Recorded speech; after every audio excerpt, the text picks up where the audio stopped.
Ya Allah, dengan sengsara Kristus Putramu dan Tuhan kami, Engkau telah membebaskan kami dari kematian, warisan dosa pusaka yang diturunkan kepada seluruh bangsa manusia.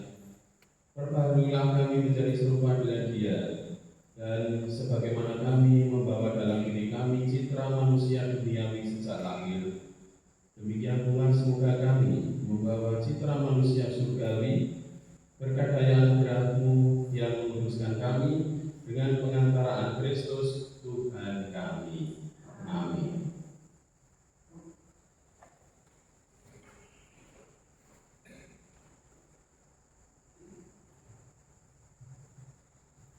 Bacaan dari Kitab Yesaya. Beginilah firman Tuhan, sungguh hamba-Ku akan berhasil, ia akan ditinggikan, disanjung, dan dimuliakan.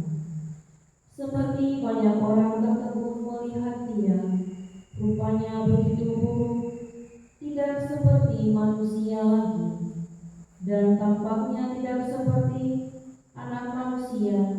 Demikianlah ia akan membuat tercengang banyak bangsa, dan raja-raja akan mengatupkan mulutnya melihat dia, sebab apa yang tidak diceritakan kepada mereka akan mereka lihat, dan apa yang tidak mereka dengar akan mereka pahami.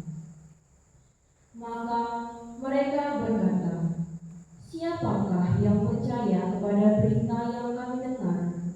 Kepada siapakah tangan kekuasaan Tuhan dinyatakan? Laksana sebuah karu, hamba Yahweh tumbuh di hadapan Tuhan, dan bagaikan tunas ia muncul dari tanah gersang. Ia tidak tampak, dan semarak pun tidak ada padanya. Kita tidak tertarik untuk memandang dia, keindahan pun tidak ada padanya, maka kita tidak suka padanya. Ia dihina dan dihindari orang. Dia seorang penuh kesengsaraan. Dia seorang yang tahu apa artinya menderita kesakitan. Ia sangat dihina sehingga orang menutup mukanya terhadap dia, dan bagi kita pun dia tidak masuk hitungan. Tetapi sesungguhnya penyakit kitalah yang ditanggungnya, dan kesengsaraan kitalah yang dipikunya. Padahal kita mengira dia kena tulah, dipukul dan disiksa Allah. Sesungguhnya ia tertikam oleh karena kedurhakaan kita. Dia dilumpuhkan oleh karena kejahatan kita. Derita mendatangkan keselamatan bagi kita ditimpakan kepadanya, dan oleh bilur-bilurnya kita menjadi sembuh. Kita sekalian sesat seperti domba, masing-masing mengambil jalan sendiri. Tetapi Tuhan telah menimpakan kepadanya kejahatan kita sekalian. Dia dianiaya, tetapi dia membiarkan diri ditindas, dan tidak membuka mulutnya seperti anak domba yang dibawa ke pembantaian, seperti induk domba yang gelut di depan orang-orang yang mencukur bulunya. Ia tidak membuka mulutnya. Sesudah ditahan dan diadili, ia digiring dan dihukum mati. Tentang nasibnya, siapakah yang peduli? Sungguh, ia terputus dari dunia orang hidup. Karena kedurhakaan umatku, ia kena tulah. Orang menggali kuburnya di tengah-tengah orang jahat, dan waktu mati, ia berada di antara orang-orang durhaka. Sekalipun ia tidak berbuat kekerasan, dan tipu muslihat tidak ada di dalam mulutnya. Tetapi Tuhan berkehendak meremukkan dia dengan sengsara. Dan apabila ia menyerahkan dirinya sebagai kurban silih, ia akan melihat keturunan keturunannya. Umurnya akan lanjut, dan kehendak Tuhan akan terlaksana karena dia. Sesudah mengalami kesengsaraan jiwa, ia akan melihat terang dan akan dipuaskan. Sebab demikianlah firman Tuhan, hamba-Ku itu, sebagai orang yang saleh, akan menyelamatkan banyak orang oleh hikmat-Nya, dan kejahatan mereka ditakuti. Sebab itu, Aku akan memberikan kepadanya orang-orang besar menjadi miliknya, dan ia akan memperoleh orang-orang kuat sebagai jarahan. Ini semua sebagai ganti, karena ia telah menyerahkan nyawanya kepada maut, dan telah rela terhitung di antara kalangan kaum durhaka. Padahal dia menanggung dosa orang banyak, dan berdoa untuk orang-orang jahat. Demikianlah sabda Tuhan.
berdosa.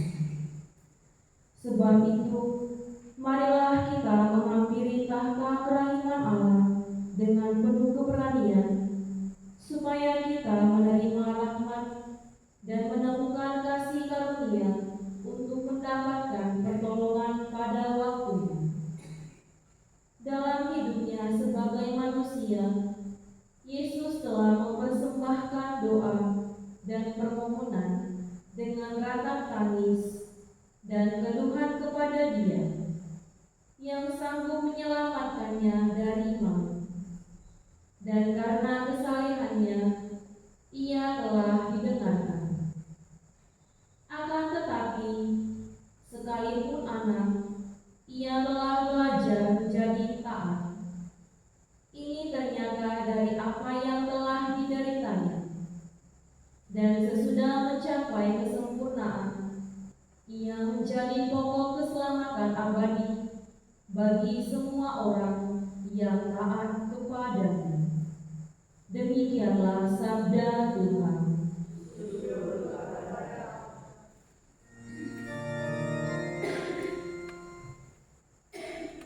Terpujilah Kristus Tuhan, Sang Raja kemuliaan kekal.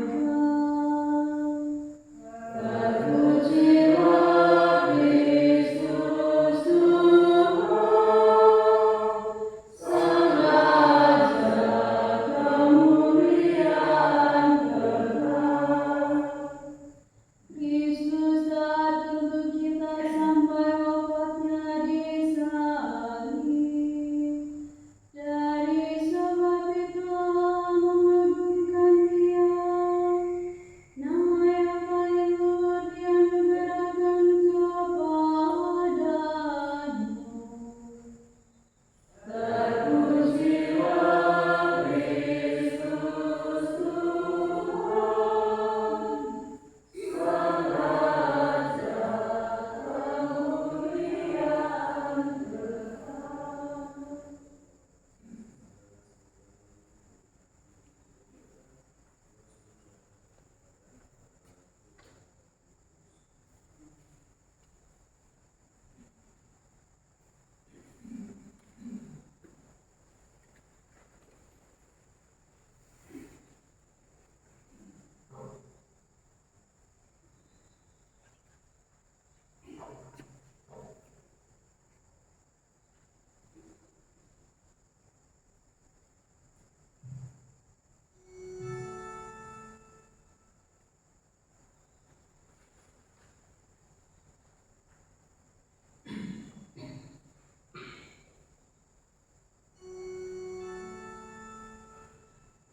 Inilah kisah sengsara Tuhan kita Yesus Kristus menurut Yohanes. Selesai perjamuan Paskah, keluarlah Yesus dari ruang perjamuan bersama dengan murid-muridnya, dan mereka pergi ke seberang sungai Kidron.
Yesus dari Nazaret.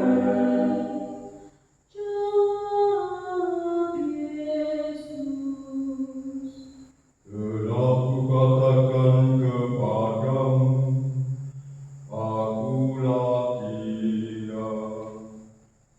Jika aku yang kamu cari, biarkanlah mereka ini pergi.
Apakah tuduhanmu terhadap orang ini? Jawab mereka kepadanya, Jikalau ia bukan penjahat, kami tidak menyerahkannya kepadamu.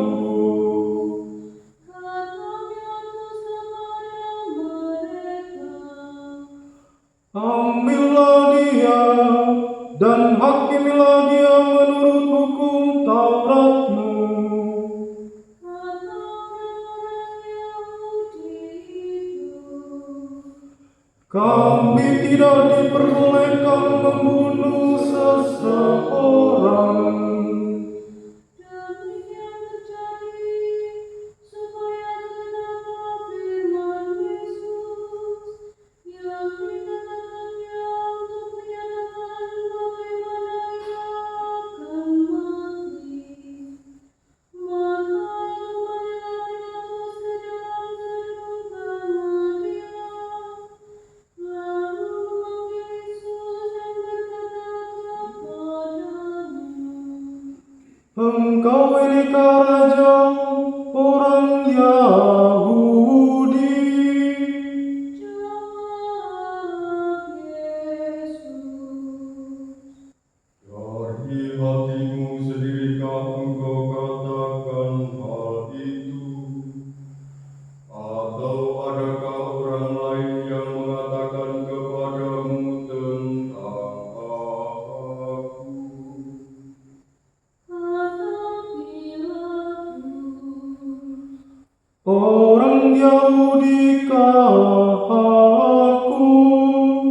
Bangsamu sendiri dan imam-imam kepala telah menyerahkan engkau kepadaku.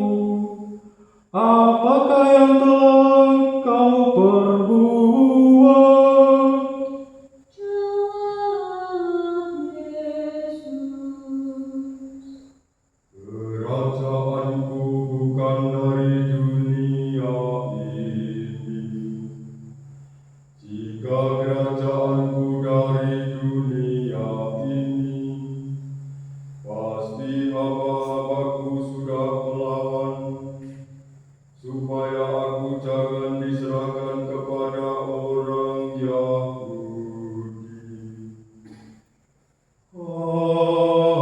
Akan tetapi, kerajaanku bukan dari sini.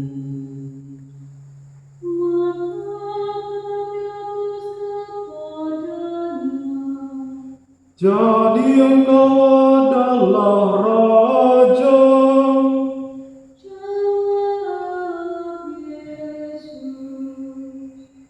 Seperti yang kau katakan, aku adalah raja. Untuk itu aku lahir, dan untuk itulah aku datang ke dunia ini, yakni untuk memberi kesaksian tentang kebenaran. Setiap orang yang berasal dari kebenaran mendengarkan suaraku.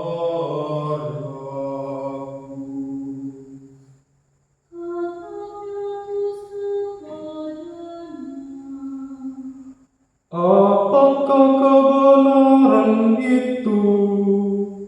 Sesudah mengatakan demikian, Pilatus keluar lagi mendapatkan orang-orang Yahudi dan berkata kepada mereka, Aku tidak mendapati kesalahan apapun padanya, tetapi padamu ada kebiasaan bahwa pada hari raya Paskah aku membebaskan seorang bagimu.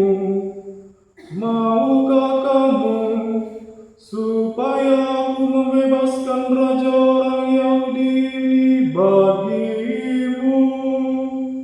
Mereka pun berteriak, Jangan dia, melainkan Barabas. Barnabas adalah seorang penyamun. Lalu Pilatus mengambil Yesus dan menyuruh orang menyiasati dia. Prajurit-prajurit mengancam sebuah mahkota duri dan menaruhnya di atas kepala Yesus. Mereka mengenakan jubah padanya, dan sambil maju ke depan mereka berkata, Salam, hai Raja Yahudi. lalu mereka menampar wajah Yesus. Pilatus keluar lagi dan berkata kepada orang-orang Yahudi, Lihatlah, aku membawa dia keluar kepada kamu, supaya kamu tahu bahwa aku tidak mendapati kesalahan apapun padanya. Lalu Yesus keluar, bermahkota duri dan berjubah ungu. Maka kata Pilatus kepada mereka, Lihatlah manusia ini.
ketika para imam kepala dan penjaga-penjaga itu melihat Yesus, berteriaklah mereka, Salibkan dia, salibkan dia. kata Pilatus kepada mereka, Ambil saja sendiri dan salibkanlah dia, sebab aku tidak mendapati kesalahan apapun padanya. jawab orang-orang Yahudi itu kepadanya, Kami mempunyai hukum, dan menurut hukum itu ia harus mati, sebab ia menganggap dirinya sebagai anak Allah. Ketika Pilatus mendengar perkataan itu, bertambahlah takutlah ia. Lalu ia masuk pula ke dalam gedung pengadilan dan berkata kepada Yesus, Dari manakah asalmu?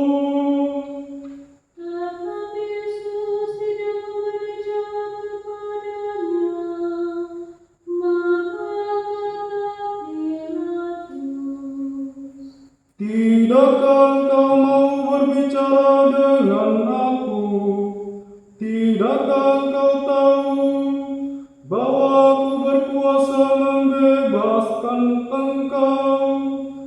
dan berkuasa juga untuk menyalibkan Engkau. Yesus menjawab, Engkau tidak mempunyai kuasa apapun terhadap Aku, jikalau kuasa itu tidak diberikan dari atas.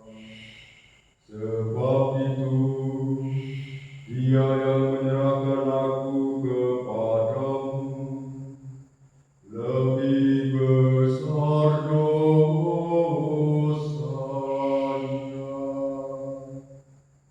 sejak itu Pilatus berusaha untuk membebaskan Yesus, tetapi orang-orang Yahudi berteriak, Jika Engkau membebaskan Dia, Engkau bukanlah sahabat Kaisar.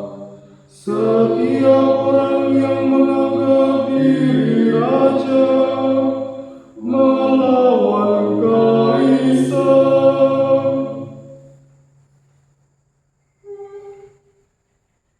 Ketika mendengarkan perkataan itu, Pilatus menyuruh Yesus keluar. Lalu ia duduk di kursi pengadilan, di tempat yang bernama Ikastratos, dalam bahasa Ibrani berkata, hari itu ialah dipersiapkan Paskah, kira-kira jam 12. Karena Pilatus kepada orang-orang Yahudi itu, Inilah rajamu.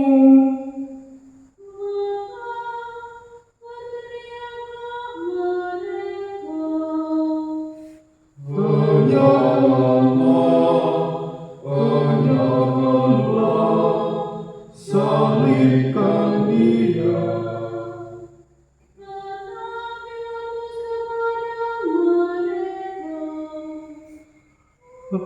Haruskah aku menyalibkan rajamu?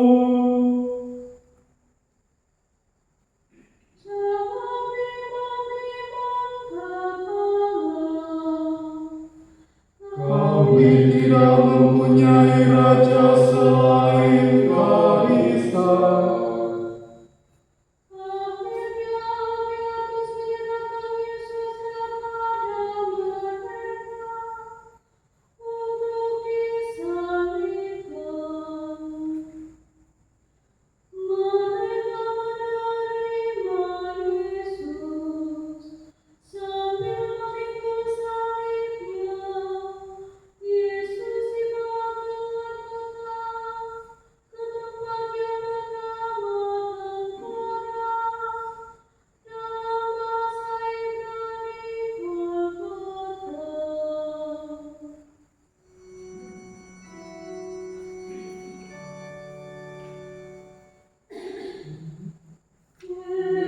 Yesus Tuhanku,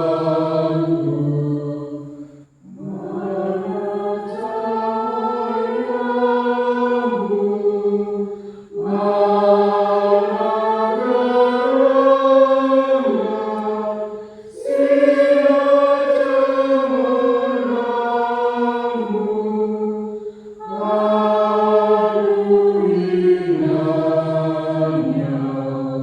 siksa yang kau terima.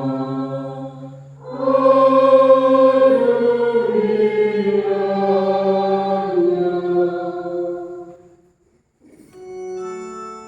Di situ Yesus disalibkan, dan bersama dengan Dia disalibkan juga dua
Jangan engkau menulis Raja Yahudi, tetapi ia mengatakan, Aku Raja Yahudi.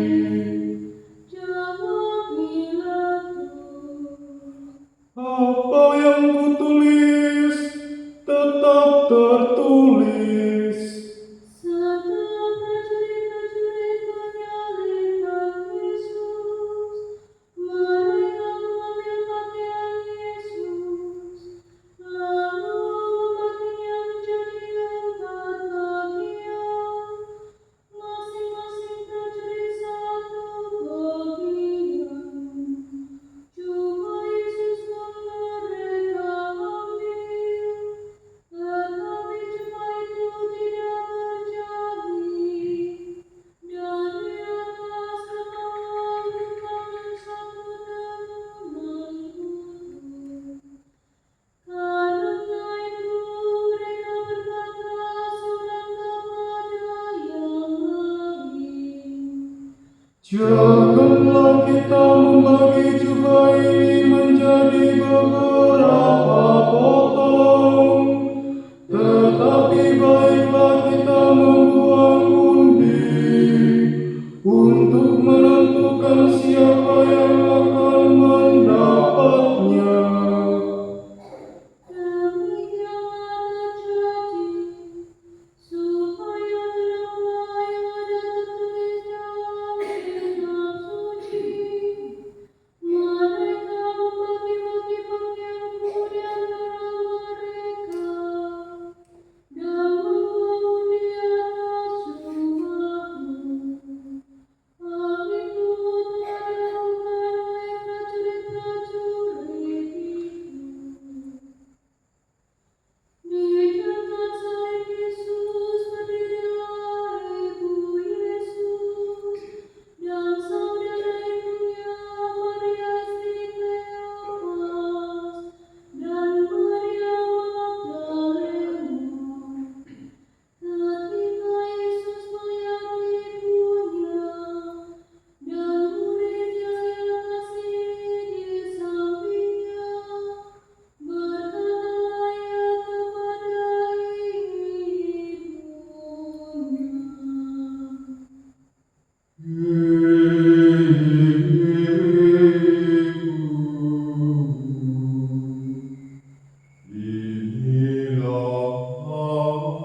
Para suster, saudari dan saudara yang dikasihi Tuhan, ketika kita dengan sesama dan hikmat mengikuti kisah sengsara Tuhan Yesus tadi, ada satu pokok persoalan yang muncul. Mengapa Yesus sampai dihukum mati padahal dia tidak melakukan kesalahan satupun? Pokok persoalan itu adalah kemarahan yang muncul yang dialami oleh orang-orang yang merasa terusik situasi hidupnya. Orang-orang Farisi, orang-orang Saduki, ahli kitab, dan para pemuka-pemuka agama. Kita tahu betapa dahsyatnya kemarahan itu bisa menghancurkan segala sesuatu. Kemarahan itu menjadi akar dosa yang pada zaman sekarang seringkali justru menjadi kebiasaan-kebiasaan yang muncul di antara kita semua. Maka kemarahan itu atau dosa itu membuat relasi kita dengan Allah dan sesama terputus. Kalau dulu sebelum ada dosa itu manusia bisa berelasi dengan Allah secara baik dan langsung. Tetapi ketika manusia mulai berdosa, maka relasinya menjadi terputus. Ibarat orang itu tidak bisa lagi mempunyai jembatan yang bisa menghubungkan antara manusia dan Allah. Kalau itu dibiarkan terus-menerus, tentu manusia yang akan rugi sendiri, manusia yang akan mengalami maut. Maka Allah mempunyai cara supaya bagaimana relasi antara Allah dan manusia itu bisa tersambung lagi. Caranya dia melalui salib Tuhan kita Yesus Kristus. Salib itu yang setiap hari kita jadikan dua dasar, ya. Simbolnya kita pasang di dada juga, di rumah-rumah itu adalah jembatan sebetulnya. Jembatan yang menghubungkan antara kita dengan Allah. Kasih Allah melalui Kristus yang telah wafat di salib itulah yang membuat kita bisa membangun relasi kembali kita dengan Allah. Maka seringkali jembatan itu justru kita tidak gunakan. Jembatan yang menghubungkan kita dengan Allah, salib itu justru hanya pajangan mungkin. Di mobil dipasang salib, ya. Tetapi nyetir mobil sambil isu-isu mungkin seperti itu. Di rumah kita dipasang salib, tetapi isinya hanya orang gelut saja, bertengkar saja. Kita memakai kalau salib, tetapi seringkali justru kita merasani orang lain, ya, seperti itu terjadi. Maka dengan salib yang kita renungkan, kisah sengsara Tuhan Yesus yang kita renungkan melalui kisah sengsara Pasion tadi, membuka mata hati kita. Seharusnya kita sungguh-sungguh membawa salib itu di dalam hidup kita sebagai berkat yang menghubungkan kembali kita dengan Allah dan sesama. Kemuliaan kepada Bapa dan Putra dan Roh Kudus.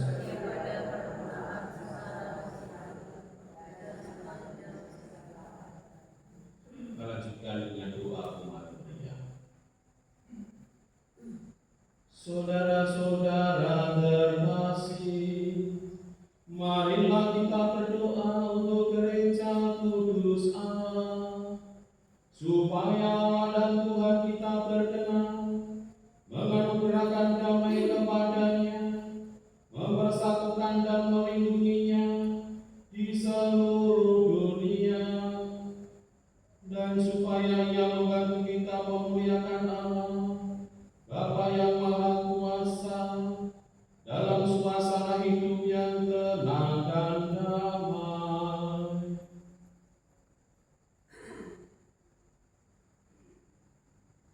Allah yang Maha Kuasa dan kekal, dalam diri Kristus Engkau telah menyatakan kemuliaan-Mu kepada segala bangsa. Lestarikanlah karya kerahiman-Mu agar gereja-Mu yang tersebar di seluruh dunia tetap mengakui namamu dengan iman yang teguh, dengan pengantaraan Kristus Tuhan kami.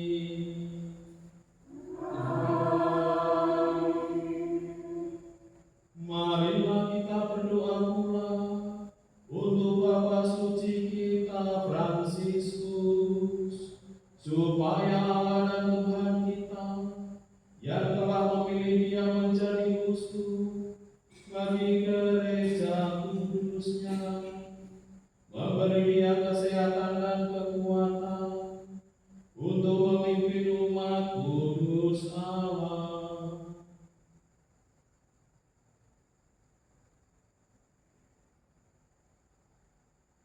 Allah yang Maha Kuasa dan Kekal, segala sesuatu ada berdasarkan keputusan-Mu.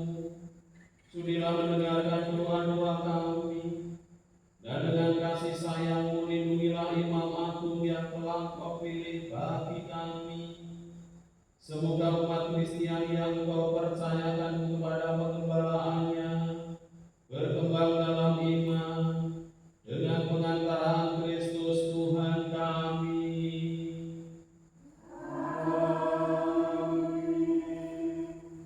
Marilah kita berdoa pula untuk uskup kita Robertus, untuk semua uskup, imam, diakon di seluruh gereja, dan untuk segenap umat beriman.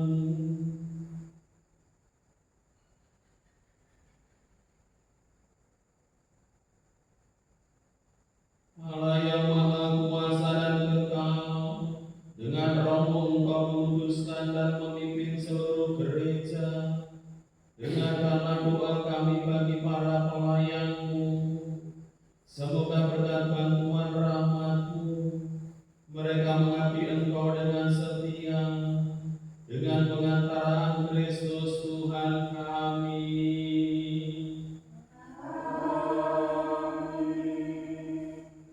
Marilah kita berdoa pula untuk para calon baptis kita, supaya Allah dan Tuhan kita membuka telinga hati mereka dan melapangkan pintu kerahiman Allah, agar berkat pembasuhan kelahiran kembali segala dosa mereka dihapuskan, dan mereka hidup dalam Yesus Kristus Tuhan kita.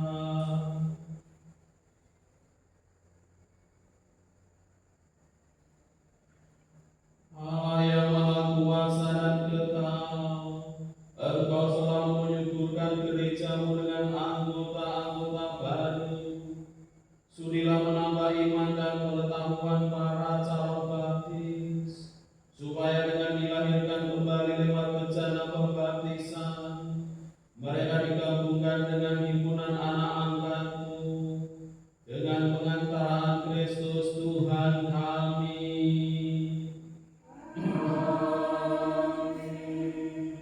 Marilah kita berdoa pula untuk semua saudara yang percaya akan Kristus, supaya mereka yang hidup dengan benar dihimpun dan dijaga oleh Allah dan Tuhan kita dalam gerejanya yang esa.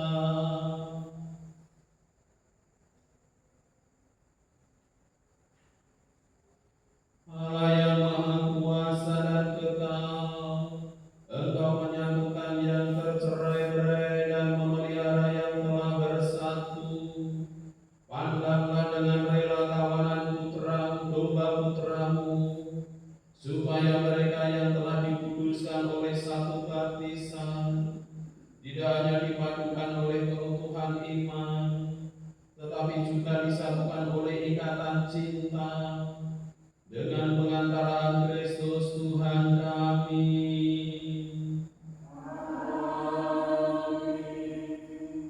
Marilah berdoa pula untuk orang Yahudi yang menerima sabda Allah sebelum kita, supaya Allah dan Tuhan kita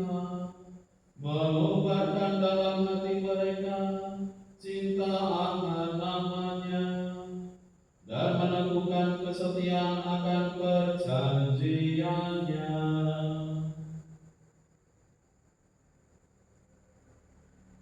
Allah yang Maha Kuasa dan Kekal, Engkau telah memberikan janji-Mu kepada Abraham dan keturunannya. Dengarkanlah dengan murah hati doa-doa gereja-Mu.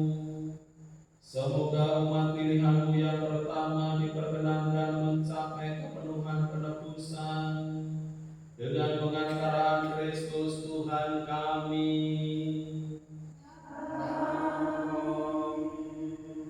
Marilah kita berdoa pula untuk mereka yang tidak percaya akan Kristus, supaya berkat terang Roh Kudus mereka juga dapat menemukan jalan keselamatan.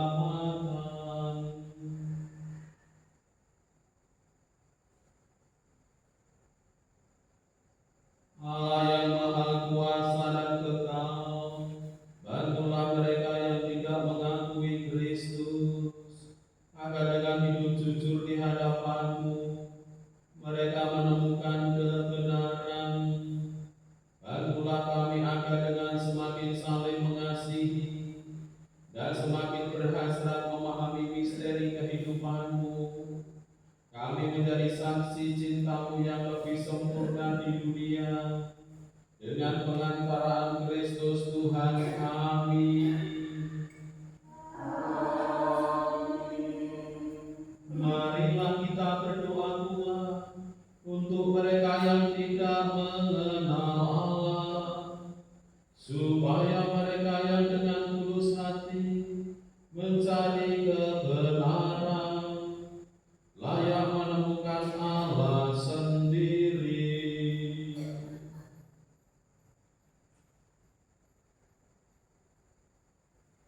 Allah yang Maha Kuasa dan Kekal, Engkau telah menciptakan umat manusia sedemikian sehingga selalu berhasrat mencari Engkau dan baru merasa tenang ketika menemukan Engkau.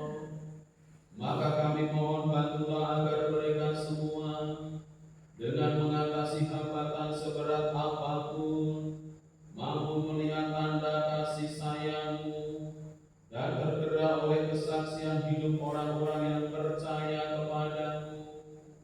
Mereka dengan sukacita mengakui Engkau sebagai satu-satunya Allah yang benar dan Bapa umat manusia dengan pengantaran Kristus Tuhan kami.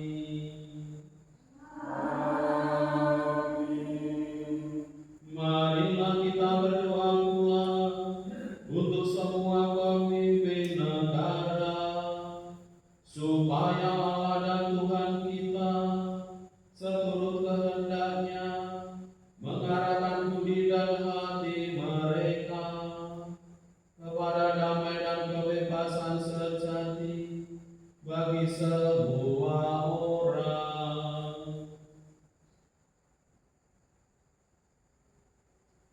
Allah yang Maha Kuasa dan Kekal, di tangan-Mu pikiran manusia dan nurani para bangsa. Sudilah mendampingi para pemimpin negara, supaya berkat bantuan-Mu di seluruh dunia terjaminlah kesejahteraan bangsa-bangsa, kepastian kedamaian dan kebebasan beragama dengan pengantaran Kristus Tuhan kami.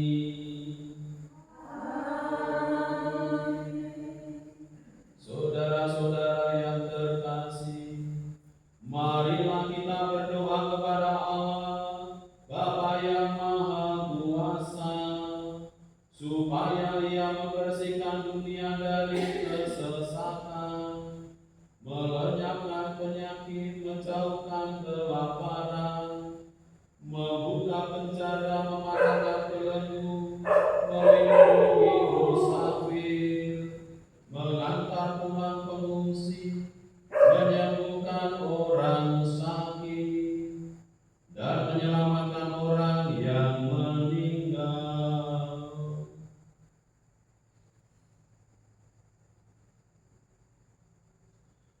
Allah yang Maha Kuasa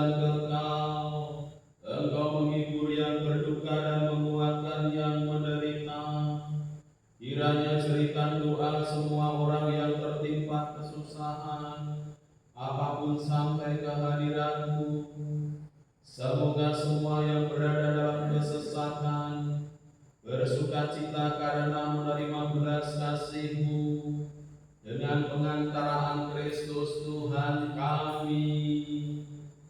Amin.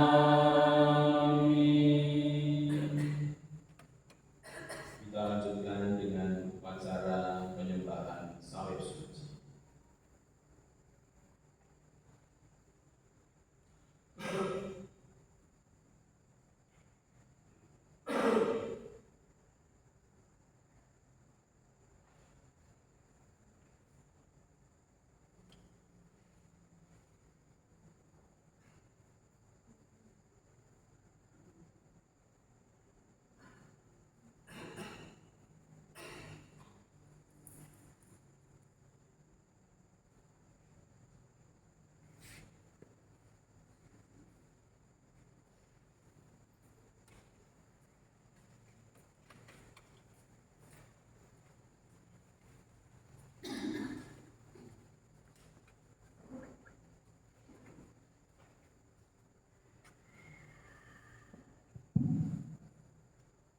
Lihat kayu salib,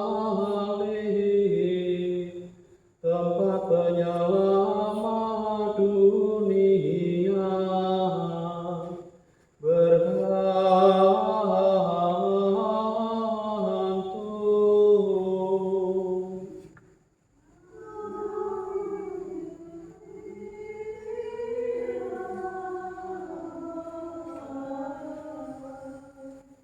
Kita serbangsu.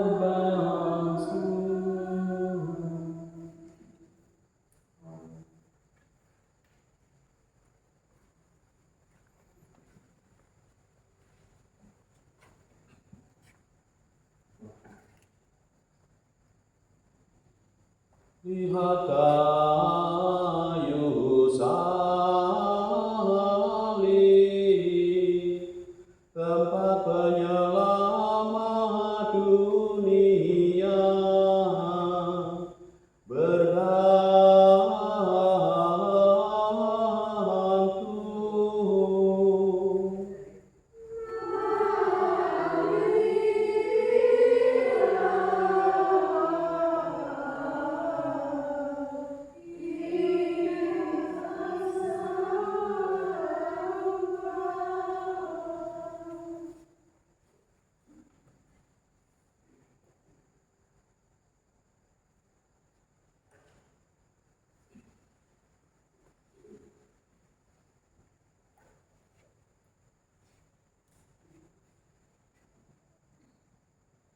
Lihat kayu salib,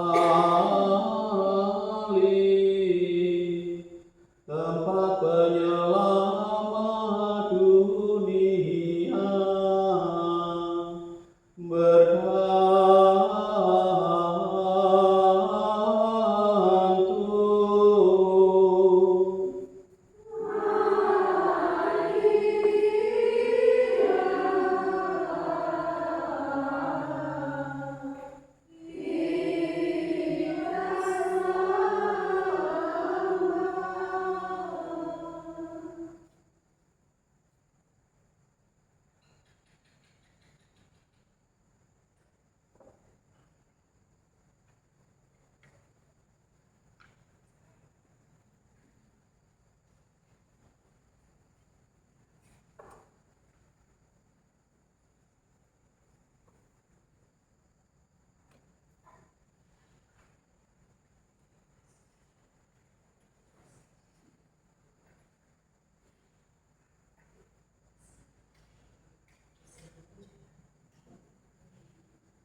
petunjuk penyelamat kita dan menemukan jalan ilahi, maka beranilah kita berdoa.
Lihatlah anak domba Allah, lihatlah Dia yang menghapus dosa dunia. Berbahagia kita semua yang diundang ke perjamuan anak domba. Bukan saya yang pantas Tuhan datang kepada saya, tetapi bersabda saja maka saya tubuh Kristus.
kita berdoa.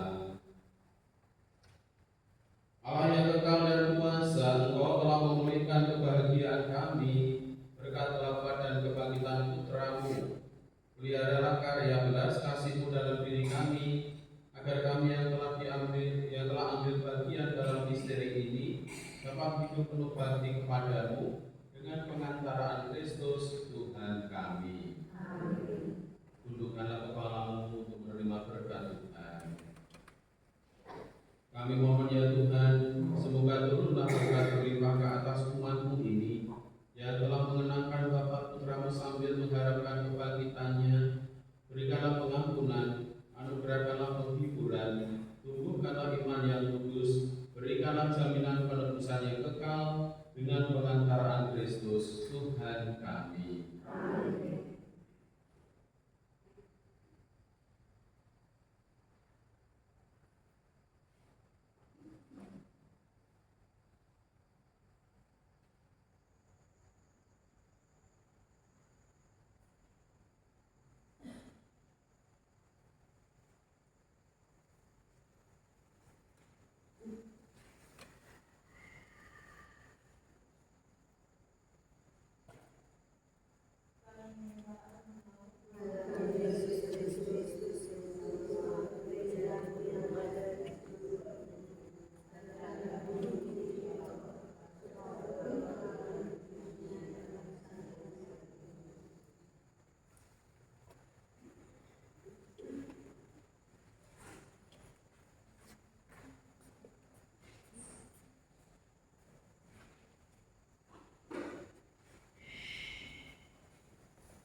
Tos. Wah, dut.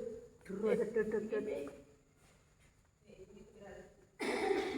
Salah.